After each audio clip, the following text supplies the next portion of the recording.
القرآن يقول ولا تقربوا الصلاة. لا، كمل الآية مم. عشان تعرف أن ولا تقربوا الصلاة وأنتم سكارى. أنت لو كملت مم. هذه الآية لعرفت هذه الآية تتكلم عن من وفي أي وقت نفعل هذه الأمور. خلينا نكمل الآية ونشوف. الآية الكريمة تقول فإذا لقيتم الذين كفروا فضرب الرقاب حتى إذا حتى إذا أثخنتموهم أثخنتم. فشدوا الوثاق أما بعد. فإما منا بعد وإما مم. فداء حتى مم. تضع الحرب حرب أوزارها. أوزارها. حتى مم. تضع الحرب أوزارها.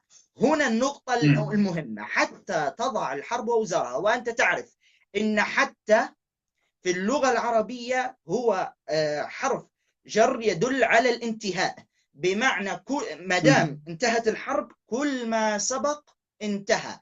ضرب رقاب، مم. شد الوثاق والمن والفداء، كل هذا انتهى بانتهاء الحرب.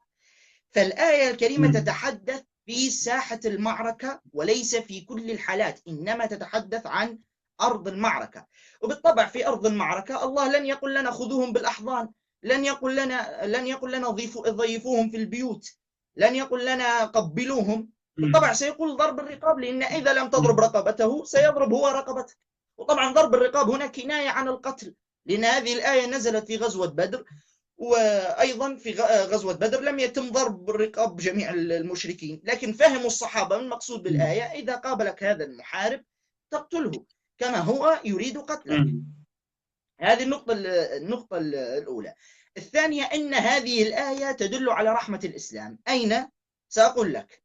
الآية تقول حتى إذا أثخنتموهم فشدوا الوثاق فإما منا بعد أثخنتموهم. وإما فداء. مم. ما معنى المن والفداء؟ مم. المن هو إطلاق السراح مم. بدون مقابل. تخيل هذا المحارب الذي أتى ليقتلك ويسبي نساءك، هذا القرآن يقول من الممكن مم. أن تعفو عنه دون مقابل. والفداء هو إما تبادل الأسرى بحيث تعفي عن هذا الأسير وتبادله بأسير مسلم، أو الفداء مم. يكون دفع عن طريق دفع أموال تتفق فيها أنت وهذا الأسير، يدفع أموال وتطلق سراحه. يعني أولا وأخيرا سيتم إطلاق سراح مم. هذا الأسير. هذا الأسير الذي جاء ليحاربك ويقاتلك القرآن أخبر أنك تعفو عنه. مم. هذه النقطة الثانية. النقطة الثالثة، هل الكافر في الإسلام في جميع الأحوال يقتل؟ هذا الكلام لم يقل به عالم مسلم على مر التاريخ أبدا. طيب، وأنا نرد على النقطة الأولى. سأترك لا ما زلت لم أنتهي. وأنا سأترك الرسول صلى الله عليه وسلم بنفسه هو الذي سيرد على كلامك. الرسول صلى الله عليه وسلم يقول في مم. الحديث الصحيح الذي رواه ابن حبان، يقول مم. أيما رجل أمن رجلا على دمه ثم قتله مم. فأنا بريء من القاتل وإن كان المقتول كافرا. تخيل، يتبرأ من القاتل حتى ولو كان هذا المقتول كافرا، لأنك أمنت وغدرت به، أنا بريء منك. كافر ويتبرأ مم. منه النبي صلى الله عليه وسلم، يتبرأ من قاتله النبي صلى الله عليه وسلم. كذلك النبي صلى الله عليه وسلم يقول في الحديث الموجود في البخاري من قتل معاهدا لم يرح رائحة الجنة. والمعاهد هو الكافر الذي بيننا وبينه صلح أو عقد ذمة أو مستأمن أو إلى آخره. كذلك مم. نحن في الإسلام عندنا الله عز وجل قال وإن جنحوا للسلم فاجنح لها، فقنع. بمعنى إن مم. سالموك سالمهم.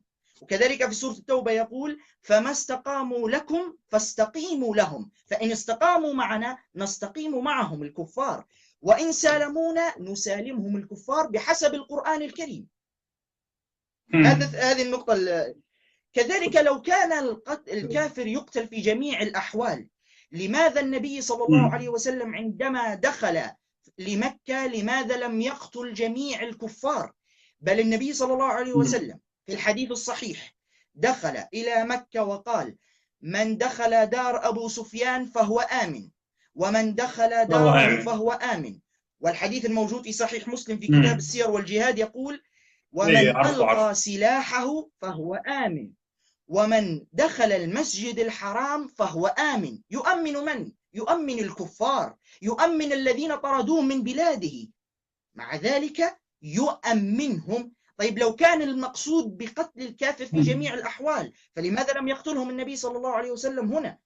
كذلك، وأحب أن هذه سيكون آخر النقاط لي، في الحديث الموجود في صحيح البخاري والموجود في صحيح مسلم أن اليهود دخلوا للنبي صلى الله عليه وسلم وقالوا له السام عليك.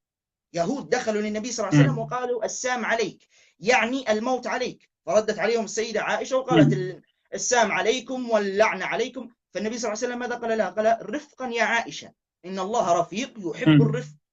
يعاتب من؟ يعاتب عائشة لأن على الكفار، لأنها ردت على الكفار بهذا الرد. الكفار واليهود كفار طبعا بنص القرآن الكريم، فلماذا لم يقتلهم النبي صلى الله عليه وسلم؟ وعلى فكرة تجرؤ اليهود هنا وتمني الموت للنبي صلى الله عليه وسلم حتى وإن كانوا لا يؤمنون به إنه نبي ولكنه كان قائد دولة، تجرؤهم عليه وقولهم السام عليك أي الموت عليك لمعرفتهم برحمة النبي صلى الله عليه وسلم. فلو كانوا يعلمون أنه يقتل بمجرد كلمة واحدة ضده لما تجرؤوا وقالوا هذه